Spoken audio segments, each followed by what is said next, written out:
Em 2000, Justin Barry, de 13 anos, obteve sua primeira webcam e se inscreveu em um site para fazer novos amigos. Ele esperava conhecer pessoas da sua idade, mas apenas homens mais velhos o contatavam. O que inicialmente parecia ser conversas inocentes, logo levou Justin a um caminho sombrio de crime, abuso sexual e dependência de drogas. Vamos investigar. Se você curte mistérios da internet e conteúdo perturbador, inscreva-se e ative as notificações para mais vídeos assim. Se você quiser apoiar o canal, pode se tornar membro do Ko-fi ou do canal para acessar vídeos completos e outros benefícios, ou deixar uma gorjeta clicando em agradecer abaixo do vídeo. Agradeço a quem considerar.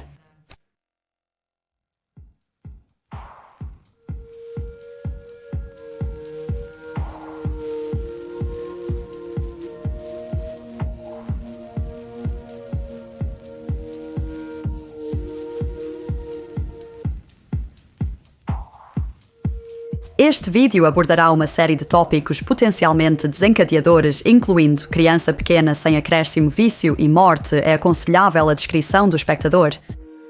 Clique no link na descrição para se tornar membro do Ko-fi e assistir à versão completa deste vídeo com detalhes extras não incluídos nesta versão editada.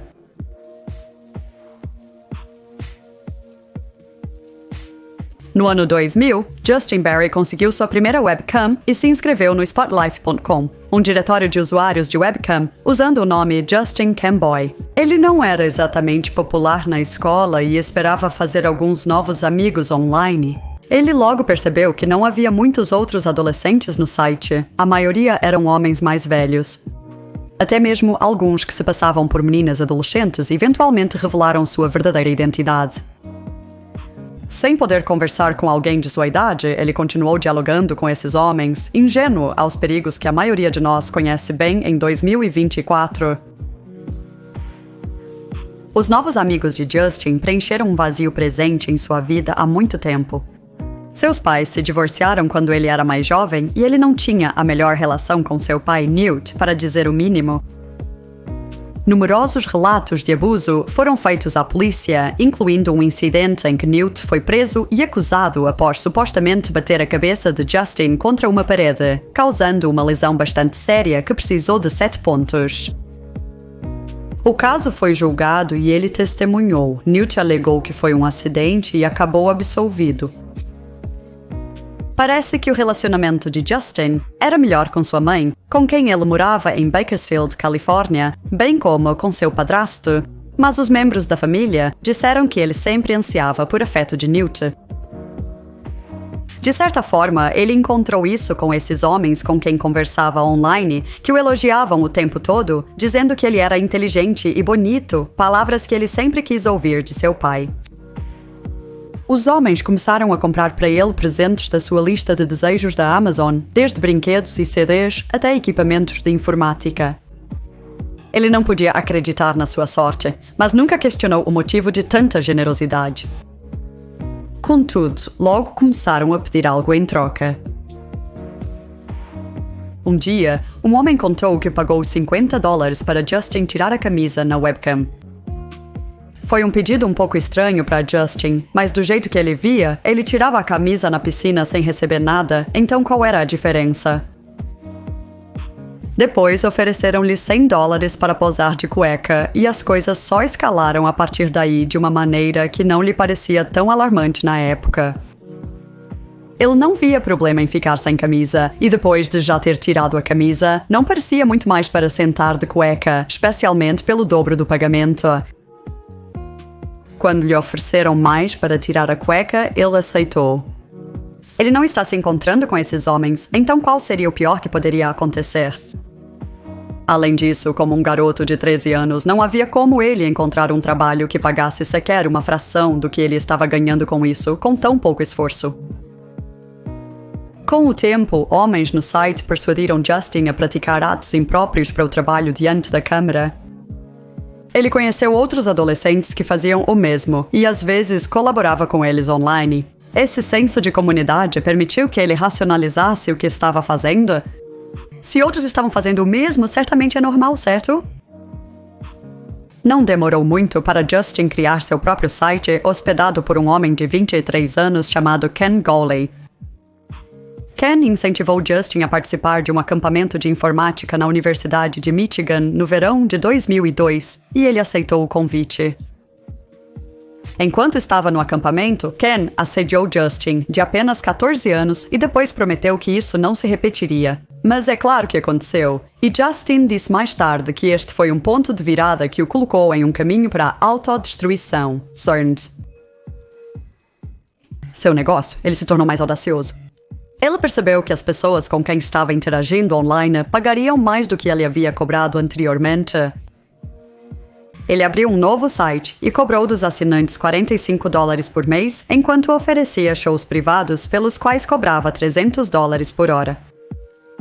Ele também começou a gerar dinheiro de outras formas ilegais, como planejando golpes de seguro, usando cartões de crédito de assinantes para compras não autorizadas e até contrabandeando imigrantes ilegais para os Estados Unidos da América. Os colegas adolescentes que ele antes via como colegas agora eram sua concorrência e ele fazia o que podia para eliminá-los. Quando o site de um garoto foi bem classificado em um portal popular, Justin o ameaçou anonimamente por e-mail, dizendo que enviaria o site para seu pai. O site sumiu logo após o ocorrido. Nesse ponto, Justin estava ganhando milhares de dólares e estava fazendo um bom trabalho para esconder isso de sua mãe. Ela percebeu que ele estava gastando dinheiro, mas ele disse que havia iniciado um negócio de desenvolvimento de software que estava prosperando. Em um determinado momento, um homem chamado Gilo Tunu ofereceu a Justin milhares de dólares para visitá-lo em um hotel em Las Vegas, e ele aceitou. Tenho certeza que você pode adivinhar o que aconteceu lá, e este foi o início de um acordo um tanto quanto duradouro entre os dois. Justin pediu a Gilo que assinasse um contrato de aluguel para um apartamento perto de sua casa para que pudesse fazer transmissões ao vivo sem que sua mãe descobrisse. Gilo concordou que Justin dissesse à mãe que ia para a casa de um amigo quando precisava fazer uma transmissão ao vivo, e ela não desconfiava.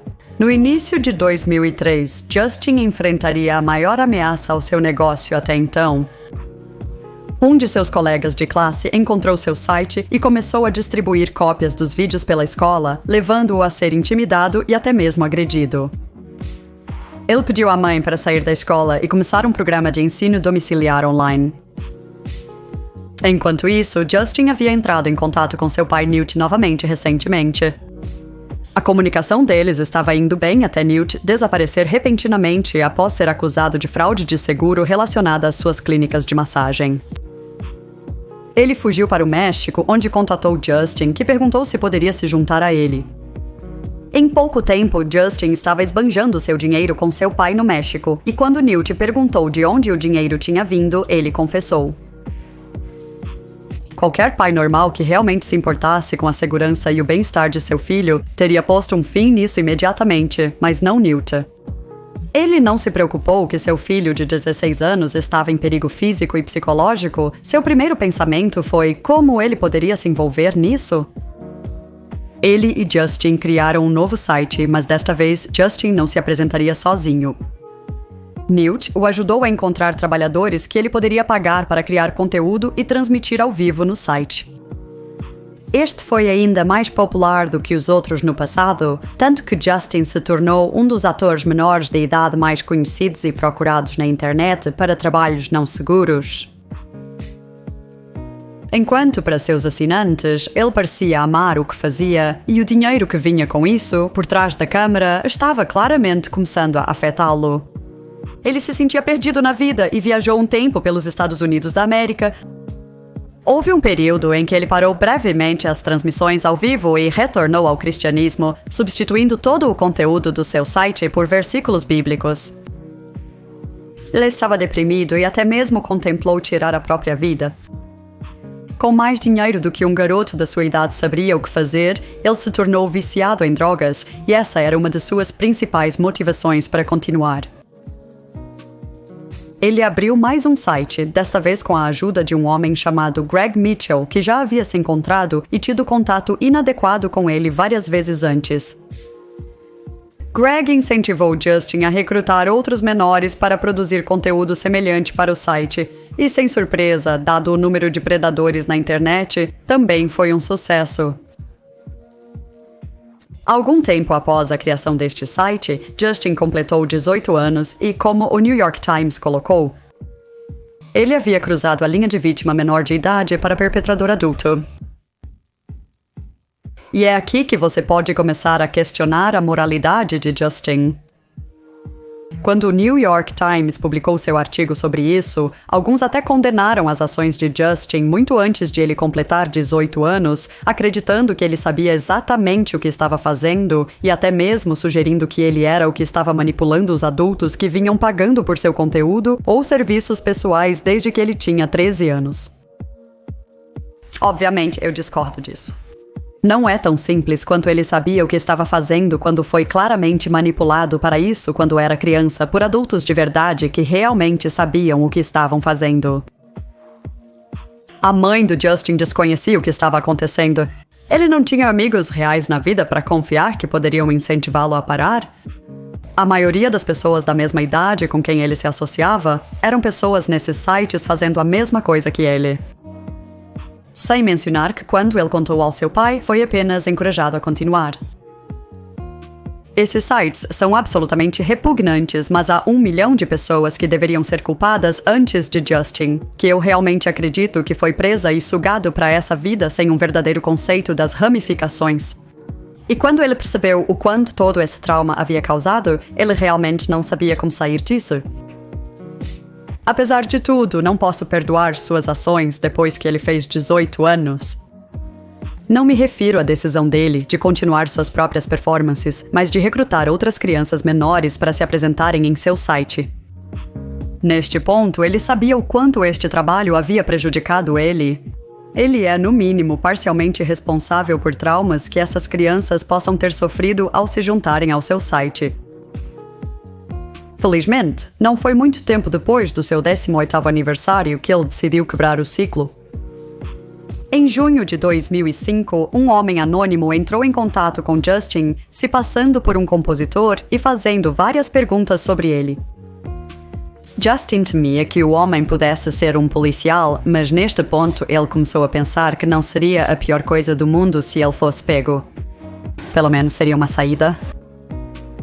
O homem pediu para encontrá-lo em Los Angeles e ele aceitou. Na reunião, o homem se identificou como Kurt Eichenwald, um repórter que planejava escrever um artigo sobre conteúdo impróprio na webcam. Ao longo de várias reuniões, Justin mostrou a Kurt seu site e várias mensagens que ele havia recebido de seus assinantes. Ele começou a confiar em Kurt, que eventualmente conseguiu convencê-lo a encerrar seu negócio e largar as drogas. Uma vez sóbrio, parece que a gravidade do que ele havia feito o atingiu como uma parede de tijolos.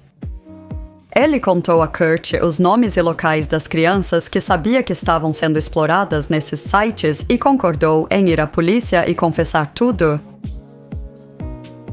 Stephen Ryan, um ex-promotor federal, ouviu falar da história de Justin e se ofereceu para representá-lo.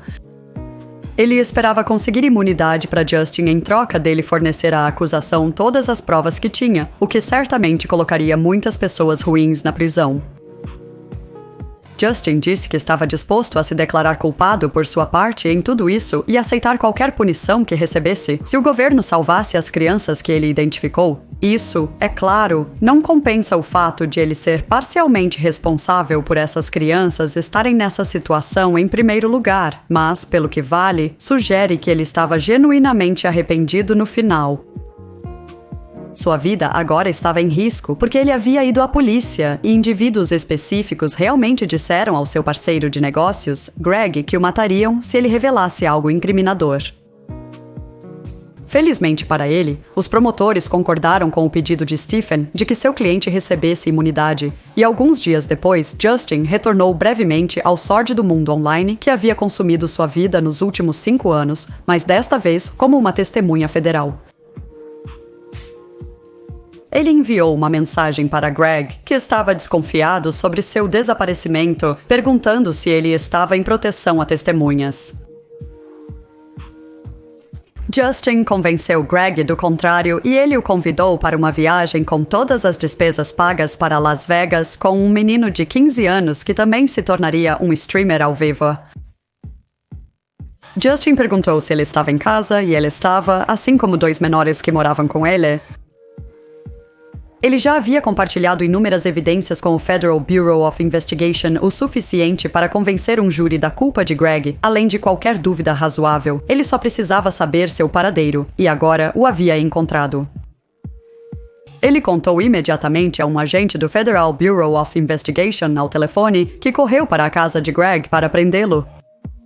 Enquanto isso, Justin digitou suas últimas mensagens, confrontando Greg sobre o que ele havia feito com ele antes de se desconectar pela última vez. Após se declarar culpado, Greg foi eventualmente condenado a 150 anos de prisão por várias acusações de criança pequena. Não foi sua primeira condenação deste tipo, mas claramente ele não havia aprendido a lição da primeira vez. Ken Gurley, que hospedou o primeiro site de Justin e o sem acréscimo D quando ele tinha 14 anos, foi acusado de 10 crimes graves relacionados ao sem acréscimo infantil. Depois que a polícia encontrou o disco rígido de seu colega de quarto Edward Mulak, que continha milhares de imagens inadequadas, ele também foi preso e acusado de posse criminosa de criança pequena. Eu não consegui descobrir se Ken ou Edward foram realmente processados. Algumas outras pessoas foram presas depois que Justin as nomeou como cúmplices, incluindo Tim Richards, um profissional de marketing e diretor de um dos sites de Justin. Mas no final das contas, a grande maioria das pessoas envolvidas de alguma forma não enfrentou consequências. Justin forneceu ao Departamento de Justiça os nomes de 1.500 clientes e afirmou nunca ter sido solicitado mais informações sobre eles. Desde 2006, Justin, às vezes acompanhado por Kurt, o repórter que o encorajou a fechar seu site e ir à polícia, apareceu na televisão várias vezes para contar sua história, incluindo no The Oprah Winfrey Show, Larry King Live e 60 Minutes. Em 2012, ele apareceu em um episódio do Dr. Phil, e essa parece ter sido sua última aparição pública.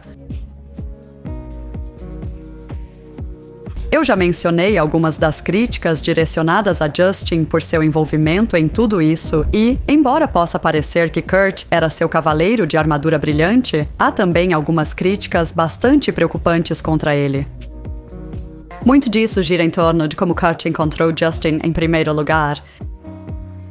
Em seu artigo para o New York Times, Kurt evita explicar isso e exatamente como ele persuadiu Justin a encontrá-lo em primeiro lugar. Um ensaio de repórter que acompanha entra em um pouco mais de detalhes sobre como ele encontrou Justin. Citação: minha reportagem sobre pornografia na webcam começou inadvertidamente em maio passado, quando uma busca online por casos de fraude financeira levou a uma postagem estranha descrevendo o que se dizia ser uma investigação criminal internacional de um grupo de empresas da web. Procurar pistas sobre essa investigação me levou a um rastro para outros sites e mensagens postadas. Eventualmente, me deparei com entradas sobre alguém chamado Justin, que, com base no que li, parecia ser uma estrela da pornografia adulta. Perplexa sobre como ele estava ligado a um caso de fraude, pesquisei mais no archive.org, que mantém cópias de sites antigos, e descobri uma fotografia de um menino que parecia ter cerca de 14 anos. Este supostamente era o Justin. Não um adulto, mas uma criança. A postagem original sobre a investigação provou ser falsa e quanto mais postagens eu lia sobre Justin, incluindo centenas em um fórum de mensagens do Yahoo criado por seus fãs, mais eu suspeitava que sua história sórdida também pudesse ser uma fábula da internet, mas eu queria ter certeza. Por fim, achei uma pista, um nome de usuário de Justin que eu poderia usar para enviar-lhe uma mensagem instantânea. Minhas primeiras tentativas falharam. Justin disse depois que bloqueou essas mensagens porque a natureza das minhas perguntas o convenceu de que eu estava com a polícia. A única maneira de saber se Justin era real, decidi, era encontrá-lo pessoalmente, e para fazer isso, eu tinha que ganhar a confiança de quem quer que estivesse respondendo ao seu nome de usuário.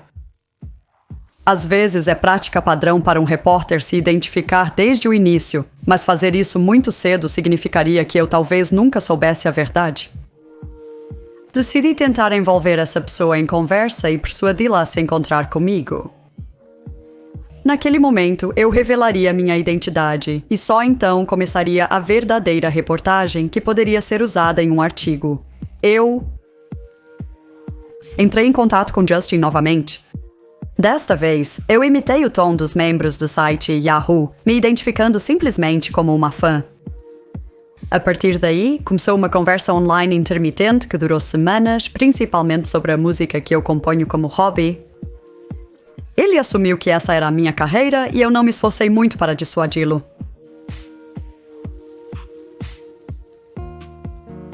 O artigo deste repórter pode fornecer um pouco mais de detalhes, mas ainda não está realmente claro como Kurt encontrou Justin ao pesquisar casos de fraude financeira. Acontece que Justin também estava envolvido em fraude, mas ele não havia sido condenado, e eu duvido muito que os arquivos P que ele enganou teriam sido estúpidos o suficiente para postar sobre isso abertamente online. Então eu não acho que algo relacionado a Justin teria aparecido nos primeiros resultados da pesquisa do Google após uma busca por casos de fraude financeira. Kurt menciona encontrar centenas de postagens sobre Justin em um fórum de mensagens do Yahoo, o que poderia levar um leitor a pensar que ele ouviu falar dele pela primeira vez em um desses fóruns. No entanto, um artigo para a New York Magazine por David Franz, que entrevistou Kurt várias vezes, revela que esse não foi o caso. Em meio a investigações, ele pesquisava no Google por um novo projeto. Eu estava procurando algo internacional, ele disse, e algo envolvendo dinheiro sujo. Então ele digitou Interpol, alerta de fraude e investigações. Isso o levou a um site chamado mexicofriends.com, que para Eichenwald parecia envolver lavagem de dinheiro transfronteiriça, mas acabou sendo uma operação amadora estrelada por Justin Barry, que tinha 18 anos na época, e um desfile de belas mulheres mexicanas. Então Kurt realmente encontrou o site de Justin supostamente pesquisando por 3 frases diferentes não relacionadas. Embora esta parte do artigo afirme que Justin tinha 18 anos na época, eu não acho que era o caso, pois cita Kurt dizendo o seguinte depois de ver uma foto de Justin no site. Ninguém poderia olhar para esta imagem sabendo que era um site e não concluir que isso é sobre criança pequena.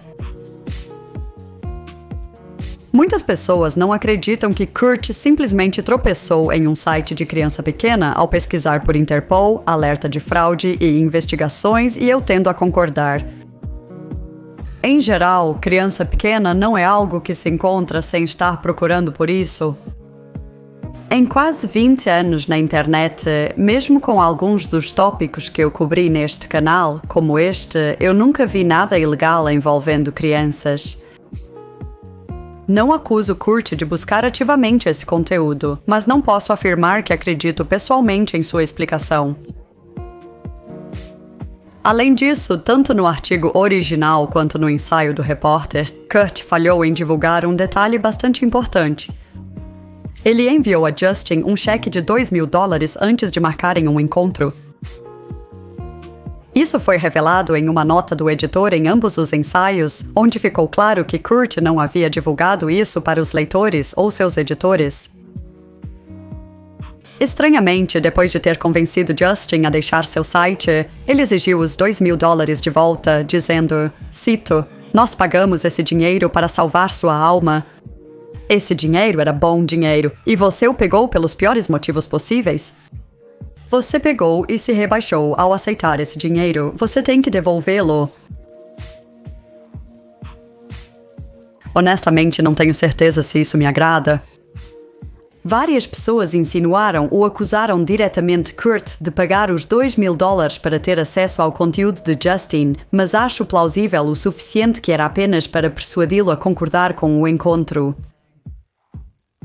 Kurt afirma que sua motivação para entrar em contato com Justin era para ajudá-lo. Ele tem filhos próprios, e a foto que ele encontrou de Justin online se parecia muito com o seu próprio filho. É inegável que Kurt ajudou Justin. Sem ele, as coisas poderiam ter terminado de forma bem diferente. Talvez Justin nunca teria se livrado daquela vida, ou talvez ele teria sido condenado pelos crimes para os quais Kurt indiretamente ajudou a obter imunidade. Sem mencionar que Kurt foi quem fez Justin largar as drogas e o apoiou durante todo o processo de desintoxicação. Dito tudo isso, ele escolheu pagar ao Justin os $2.000 e não tenho certeza de como isso o ajudou a recuperar esse dinheiro. Justin teve que pegar um empréstimo com sua avó para pagar, então Kurt, na verdade, o colocou em dívida. Ele não está preocupado que Justin usará o dinheiro para comprar drogas, pois aparentemente o dinheiro já foi gasto. Eu realmente não vejo como foi benéfico para Justin de qualquer maneira que Kurt exigisse o dinheiro de volta. Ele, com razão, convenceu Justin a abandonar sua única fonte de renda, mas agora ele estava exigindo $2.000 que ele sabia que Justin não tinha. A única razão para isso que consigo pensar é porque o New York Times proíbe os repórteres de pagar aos sujeitos dos artigos por informações ou entrevistas. Isso é algo que geralmente é mal visto na indústria de qualquer maneira. Se Kurt não tivesse exigido o dinheiro de volta, provavelmente não teria permissão para publicar o artigo no New York Times. O que leva a outra pergunta que tenho sobre as motivações de Kurt. O que era mais importante para ele, a segurança e o bem-estar de Justin e inúmeros outros menores, e a perseguição dos predadores envolvidos, ou o artigo que ele planejava escrever?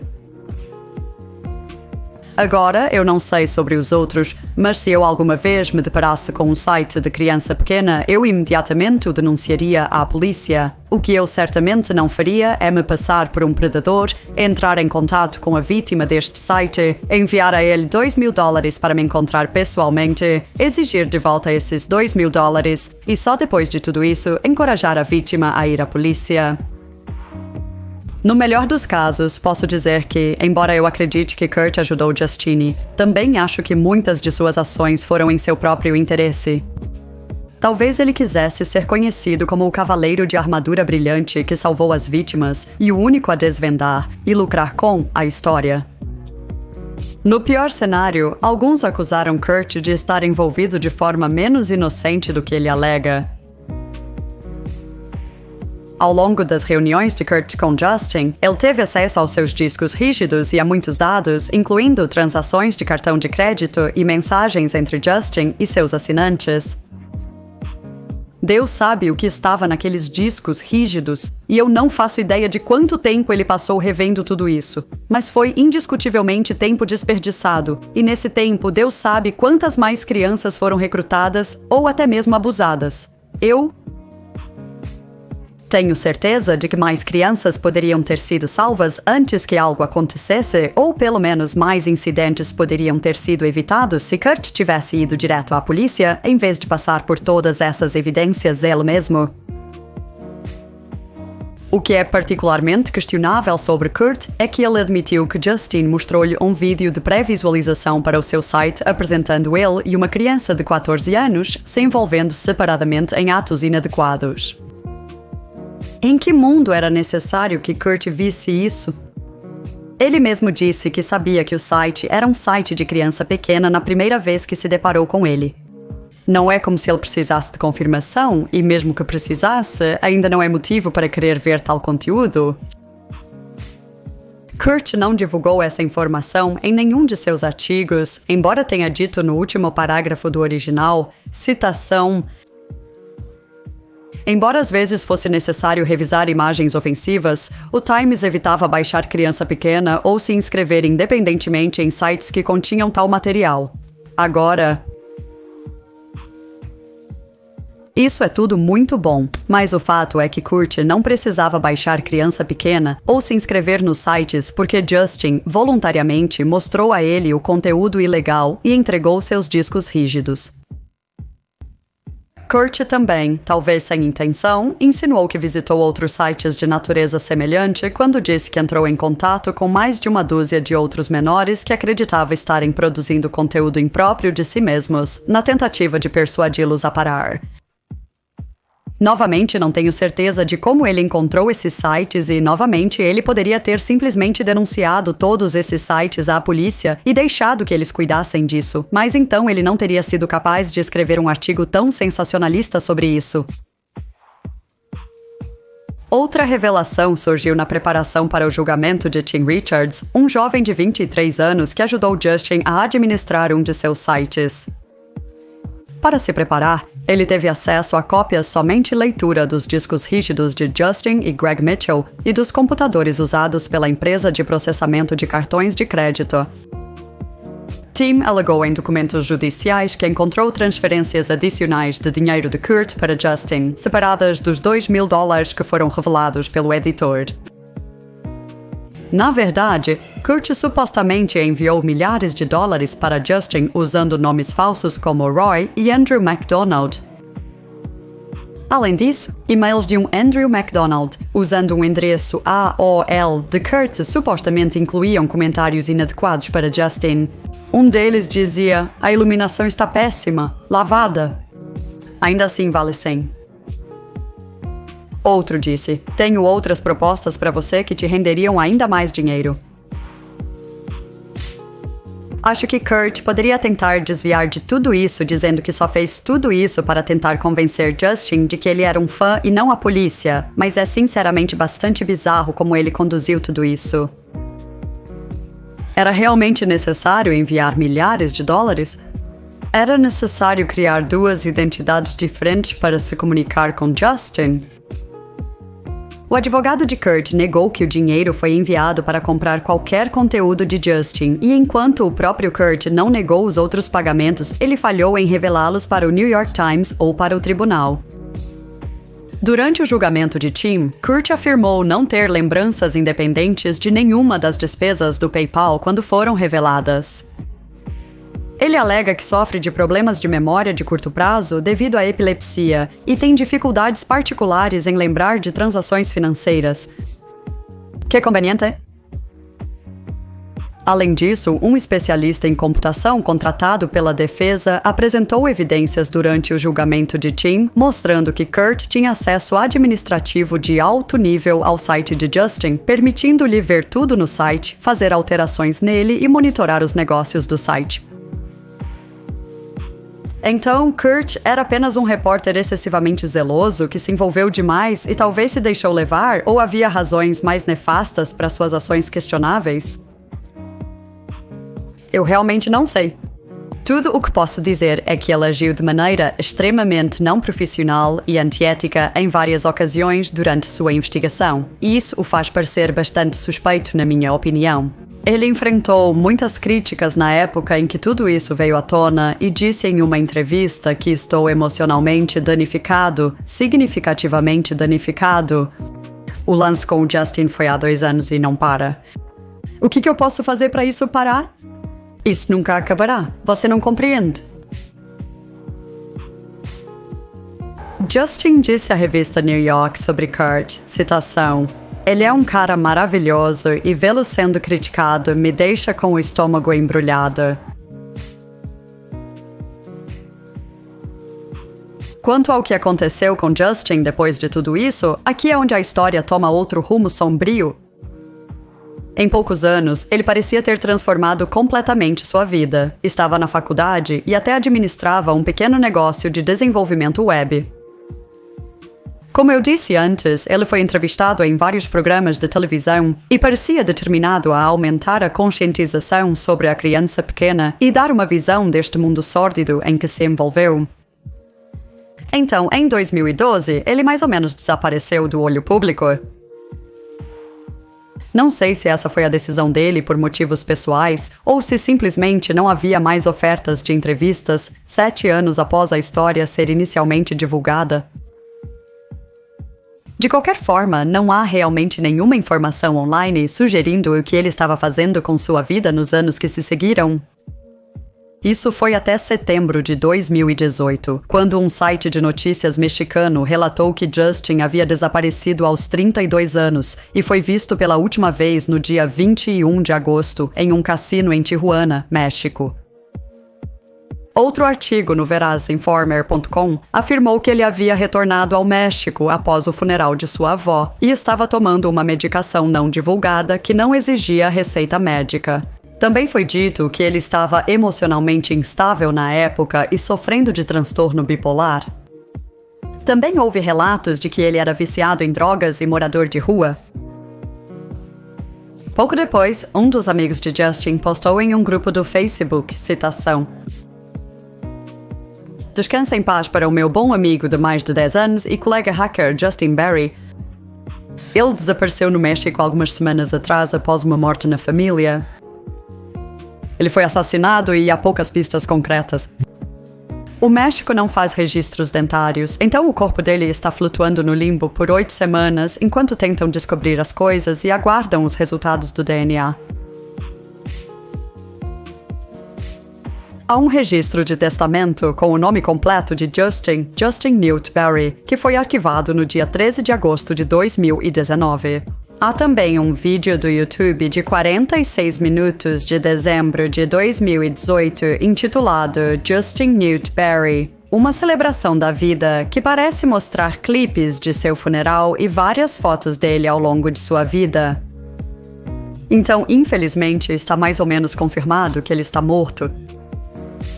No entanto, nem o registro de testamento nem o vídeo do YouTube dão qualquer indicação de como ele morreu, muito menos confirmando a alegação de seus amigos de que ele foi assassinado, e eu não consegui encontrar nenhuma outra informação.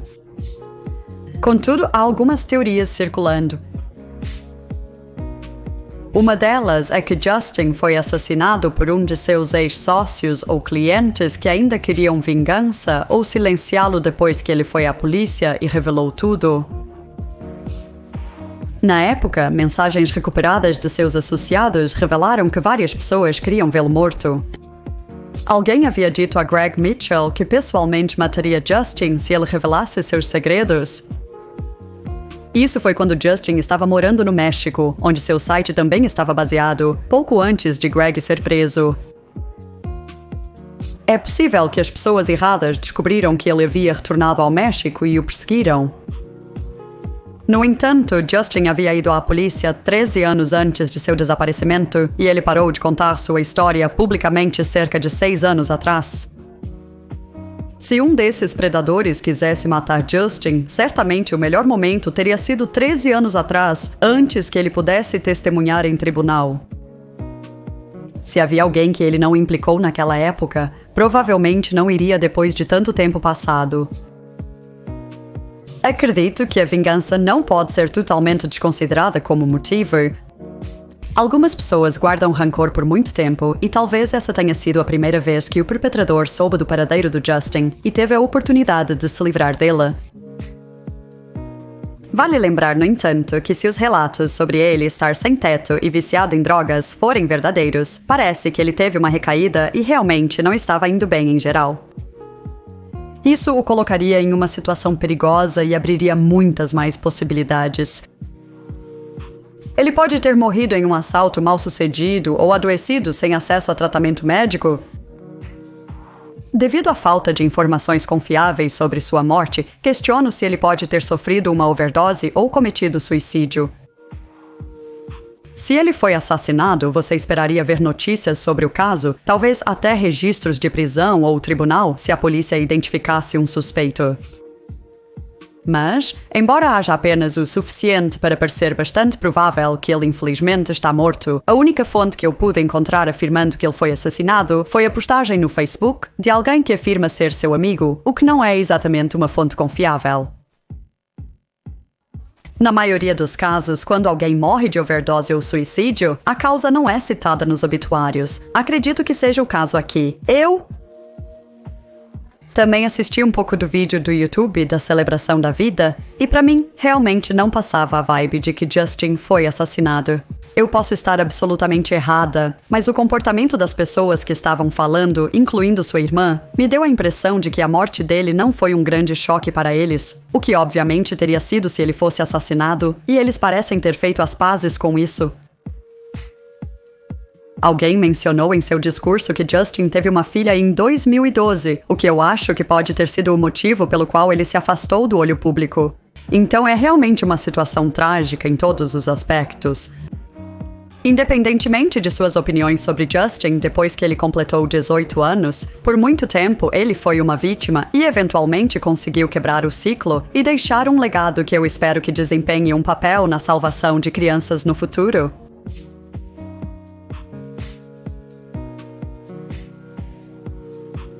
Gostaria de ouvir seus pensamentos, teorias e sugestões para futuros vídeos nos comentários. Se gostou do vídeo, considere curtir e se inscrever. Um enorme agradecimento aos meus membros do Ko-fi e do canal, cujos nomes estão na tela. Realmente aprecio o seu apoio. Obrigada por assistir e até o próximo vídeo.